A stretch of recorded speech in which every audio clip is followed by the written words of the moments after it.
नमस्कार दोस्तों, स्वागत है आपका हमारे इस चैनल स्टडी विद हरवंश में। आज हम पढ़ने जा रहे हैं माइकोप्लाज्मा के बारे में। तो चलिए शुरू करते हैं। ये आपके सामने दिख रहा है माइकोप्लाज्मा।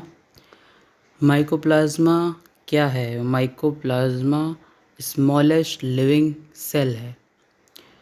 ये इंडिपेंडेंटली रह सकता है, मतलब इंडिविजुअल लेवल पे, यूनिसेलुलर लेवल पे रह सकता है।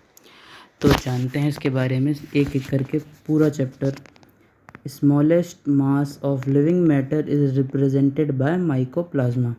ये एक स्मॉल माइक्रोब है जो 0.1 to 0.25 माइक्रोमीटर डायामीटर में होता है। यानी कि इसका जो डायामीटर है ये कितना है? 0.1 to 0.25 माइक्रोमीटर। ये किसने डिस्कवर किया था? लुईस पैस्चर ने 1843 में डिस्कवर किया था। Pleural fluid of bovine sheep suffering from pleuropneumonia, और उन्होंने इसका नाम दिया था PPLO, प्लूरोनिमोनिया लाइक ऑर्गेनिज्म। तो हमें पहले समझना है कि ये प्लूरल फ्लूइड क्या होता है। लंग्स होते हैं हम लोग के पास। लंग्स में एक आउटर लेयर होती है जिसको हम लोग बोलते हैं प्लूरा। तो बिटवीन लंग्स एंड प्लूरा यहाँ पर फ्लूइड भर जाता है। इसको हम लोग बोल देते हैं कौन सा फ्लूइड? Pleural fluid. इस प्लूरल फ्लूइड को जब लुईस पैस्चर ने डायग्नोस किया, किसकी बात हो रही है यहाँ? शीप की बात हो रही है, बोवाइन शीप। तो उन्होंने देखा कि इस प्लूरल फ्लूइड में उनको क्या मिला? इस प्लूरल फ्लूइड में उनको माइकोप्लाज्मा मिला। तब उन्होंने नाम इसका PPLO रखा था, क्योंकि वो बोवाइन शीप जो थी वो डिजीज़ से गुजर रही थी जिसका नाम था निमोनिया। कौन सा निमोनिया? प्लूरोनिमोनिया। तो उसने नाम क्या रखा? उन्होंने, लुईस पैस्चर ने नाम रखा प्लूरोनिमोनिया लाइक ऑर्गेनिज्म। फिर नोकार्ड और रॉक्स आए। नोकार्ड और रॉक्स ने नाम क्या रख दिया? इन्होंने नाम नहीं रखा, इन्होंने सक्सेसफुली उसको कल्चर कर लिया। यानी कि उन्होंने जो तो आपके लुईस पैस्चर थे, उन्होंने किससे उसको एक्सट्रैक्ट किया था? प्लूरल फ्लूइड से। फिर उसको कल्चर करना, मतलब उसकी कॉपीज़ बनाना, किसने बनाया था? नोकार्ड और रॉक्स ने सबसे पहले फर्स्ट उस कल्चर बना के उसको एक्सट्रैक्ट कर रहा था। यानी हम स्टडी करें तो ढेर सारे हमारे पास कॉपीज़ होने चाहिए। फिर नोवाका 1929 में उन्होंने माइकोप्लाज्मा नाम रखा। देखिए 1843 में PPLO के नाम से इसकी डिस्कवरी हुई। फिर 1929 तक वो माइकोप्लाज्मा के नाम से जाने लगा, जो हम इस चैप्टर में आज पढ़ रहे हैं। आगे देखते हैं माइकोप्लाज्मा क्या है? एक small true cells simpler than plants and animal cells. बहुत छोटे होते हैं और सिंपलर होते हैं। डायग्राम हम देखेंगे इसको रीड करने के बाद। यहाँ पर एक इंडिपेंडेंट सेल के अंदर बायोकेमिकल मशीनरी होती है जो खुद से अपने आप को बना सकती है, मल्टीप्लाई कर सकती है, और बिना किसी अदर सेल्स की प्रेजेंस में। माइकोप्लाज्मा का जो नेचर है वो है सेप्रोफिटिक, यानी फंगस लाइक। देन पैरासाइट की तरह वो काम करेगी, होस्ट में रहकर अपना जीवन बिता सकती है। पैथोजेनिक मतलब इन्फेक्शन कॉज करके, और they are more pathogenic. How अभी हम लोग आगे देखेंगे। अब हम लोग इसका डायग्राम देख लेते हैं। यहाँ पर हम लोग देख रहे हैं कि 1 2 3 लेयर इसकी बाहर हमें दिख रही हैं। ये डबल लेयर जो बनी है ये एक्चुअली 3 लेयर है। यहाँ लिखा हुआ है 3 लेयर। लाइपो प्रोटीन की मेम्ब्रेन 3 लेयर की है। उसके बाद जो हम लोग ये ब्लैक स्पॉट्स दिख रहे हैं उनको मेटाबोलाइट्स कह रहे हैं। मेटाबॉलिज्म जो होता है उन चीज़ों में उसका फंक्शन होता है। राइबोसोम प्रोटीन बनाते हैं, सॉल्युबल प्रोटीन। इसके साइटोप्लाज्म में प्रोटीन जो सॉल्युबल हैं। DNA आपको थ्रेड लाइक DNA दिख रहा है, इसका जेनेटिक मटेरियल, और सॉल्युबल RNA, ये स्मॉल सा आपको जो थ्रेड दिख रहा है, पतला सा। देन 1966 में international committee of nomenclature bacteria ने माइकोप्लाज्मा को ऐसा रिकॉग्नाइज़ किया कि वो बैक्टीरिया से डिफरेंट है, बैक्टीरिया नहीं है, तो उसको एक क्लास दे दी, सेपरेट क्लास, जिसको बोला मॉलिक्यूट्स। मॉलिक्यूट्स 2 जेनरा से मिलके बनी है, माइकोप्लाज्मा और आपकी दूसरी कौन सी है, एकोलोप्लाज्मा, एकोलो नहीं, एकोली प्लाज्मा। तो एकोली प्लाज्मा और माइकोप्लाज्मा, ये आपको यहाँ पर देखने को मिल रहा है ये। देन आगे हम लोग ने डायग्राम देख लिया, जो स्ट्रक्चरल डिटेल्स दिखाया था। करेक्टरिस्टिक्स देखते हैं इसके क्या हैं। इसकी करेक्टरिस्टिक्स में सबसे पहले ये सेल वॉल इसके पास नहीं होती है और इसके कंपोनेंट्स भी नहीं होते हैं और शेप नहीं है, इसीलिए इसको बोला है प्लूरोमॉर्फिक। प्लूरो नहीं, प्लूरो तो ऊपर प्लूरल फ्लूइड आया था, प्लियोमॉर्फिक यानी such things those have no shape, तो उसके पास शेप नहीं है, शेप चेंज हो जाता है, तो इसको बोलते हैं जोकर। जोकर लोग अपना शेप चेंज कर देते हैं, इसलिए बोलते हैं जोकर्स इन माइक्रोबायोलॉजिकल पैक। माइक्रोबायोलॉजिकल पैक में जोकर्स इसको बोलते हैं, माइकोप्लाज्मा में बोलते हैं। This question can also be asked. 3 layer plasma membrane होती है, हमने देख लिया वो किससे बनी होती है, वो कोलेस्ट्रॉल से बनी होती है और अलग अलग लिपिड से बनी होती है जो आउटर कवरिंग में प्रेजेंट होते हैं उनके। ये बैक्टीरियल प्रूफ फिल्टर से भी पास हो जाते हैं क्योंकि बहुत ज़्यादा ही छोटे हैं और फ्री लिविंग और माइक्रो ऑर्गेनिज्म हैं। ये 1000 टाइम्स छोटे होते हैं बैक्टीरियल से यानी प्रोकैरियोटिक सेल से, और मिलियन टाइम्स छोटे होते हैं यूकैरियोटिक सेल से। ये ग्राम नेगेटिव सेल्स होते हैं। ग्राम नेगेटिव सेल्स का क्या मतलब है? ग्राम नेगेटिव सेल्स का ये मतलब है कि these cells are very very infectious pathogen that can cause disease in wide range. Wide range मतलब प्लांट से लेकर एनिमल से लेकर ह्यूमन तक को ये डिजीज़ कॉज कर सकते हैं, वो होते हैं ग्राम नेगेटिव। बाकी आपको ग्राम नेगेटिव और ग्राम पॉजिटिव का डिटेल वीडियो चाहिए तो आप कमेंट करिए, दूसरी वीडियो बनाई जाएगी gram negative and gram positive के डिटेल डिफरेंस के बारे में, कैसे उसको नाम मिला, कैसे क्या चीज़ें हैं, ऑल थिंग्स। और क्या दिया है इसके बारे में, दीज ये कैसे अकर करते हैं, ग्रेन्यूल्स के फॉर्म में। ग्रेन्यूल्स मतलब छोटे छोटे पतले पतले से टुकड़े जो चमक रहे हों, उन ग्रेन्यूल्स कह दिया है। And the filaments of various size, ऐसे वो माइक्रोप्लाज्मा अकर करते हैं मतलब होते हैं। और वो ग्रेन्यूल्स का साइज़ दे दिया है 0.125 to 0.25 माइक्रोमीटर डायमीटर। माइकोप्लाज्मा जो होते जनरली नॉन मोटाइल होते हैं, लेकिन कहीं कहीं इनको ग्लाइडिंग मोटाइलिटी दिखाई गई है, मतलब ये स्लाइड थोड़े करते हैं, ग्लाइडिंग हल्का, जैसे आपका अंगूठा हिलता है वैसे ग्लाइडिंग मूवमेंट कहते हैं उसको। तो कुछ स्पीसीज़ में ये देखा गया है। अब आगे हम लोग देखते हैं उसके और करेक्टरिस्टिक्स। 10 करेक्टरिस्टिक्स हैं टोटल।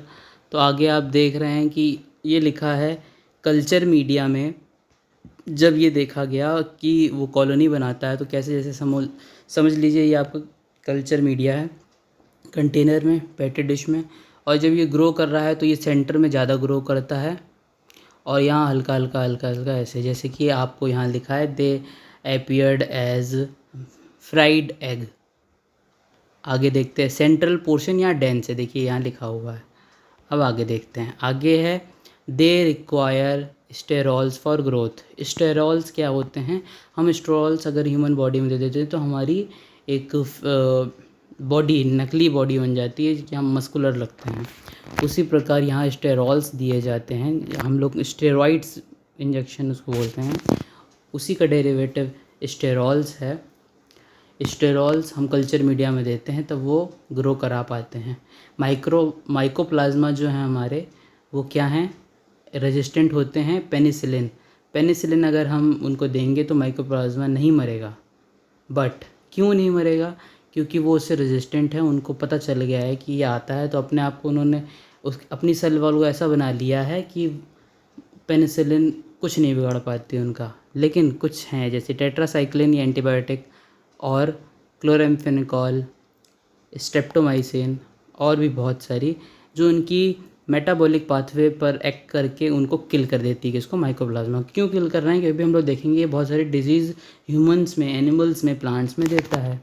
एज आई से कि वो ग्राम नेगेटिव बैक्टीरिया हैं। अब आगे देखते हैं क्या केमिकल कंपोजिशन, मतलब उसकी सेल कैसे बनी हैं, केमिकली कैसे बनी हैं।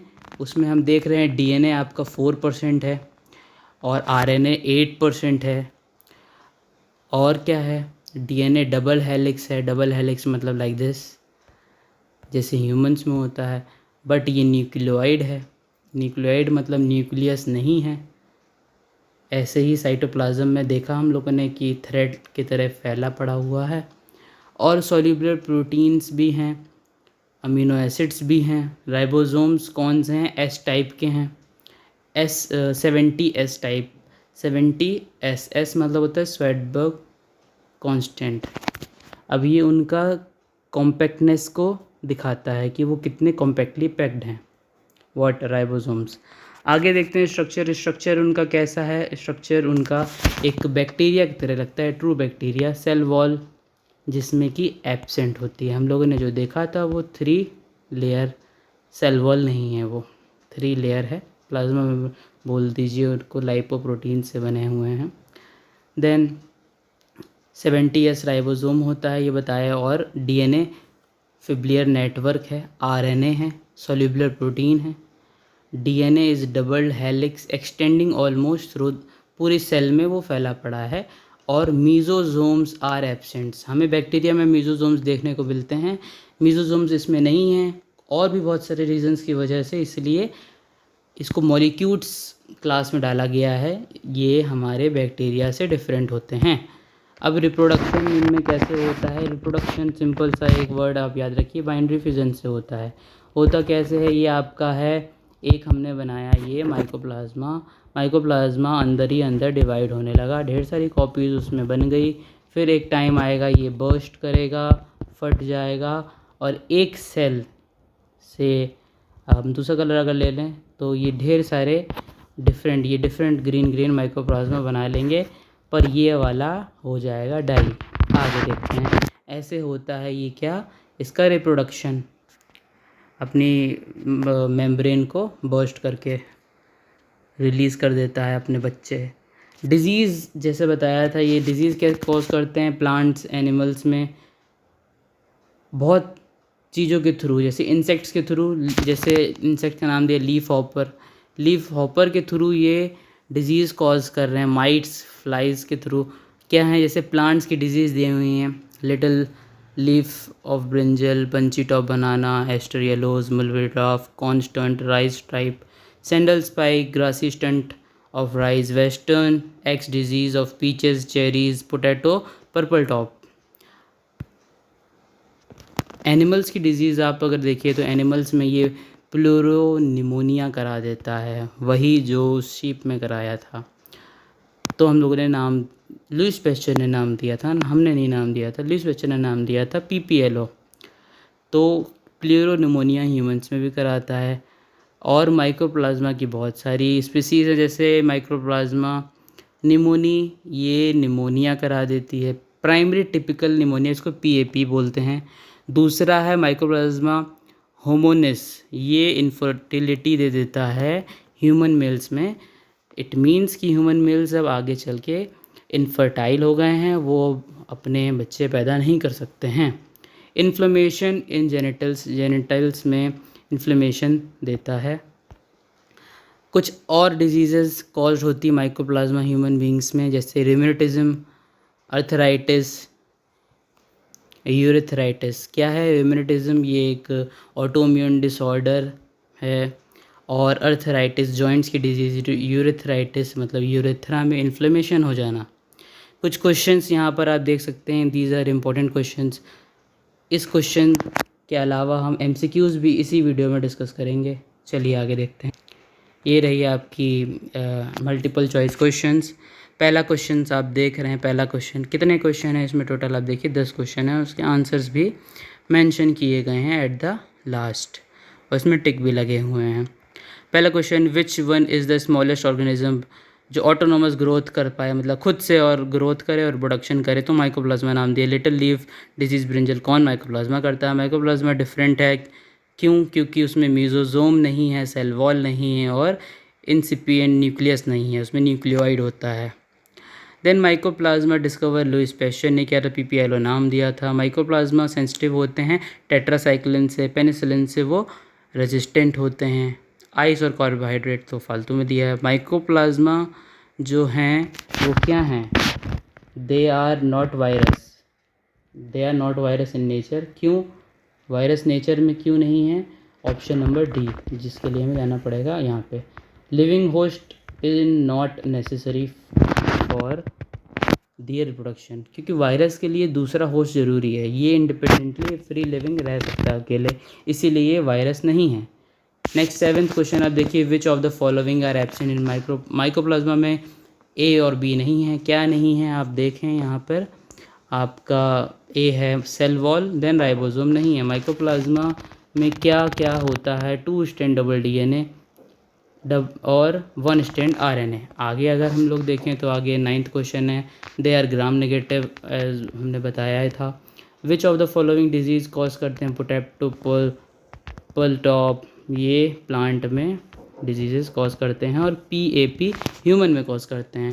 सो आज की वीडियो बस यहीं समाप्त होती है। धन्यवाद, थैंक यू सो मच। अगर आपको ये वीडियो अच्छा लगा है तो आप इसको लाइक करिए, चैनल को सब्सक्राइब करिए और इसको अपने दोस्तों को शेयर करिए। और इंटरेस्टिंग वीडियोस के लिए आप कुछ टॉपिक पढ़ना चाह रहे हो तो प्लीज़ कमेंट करें।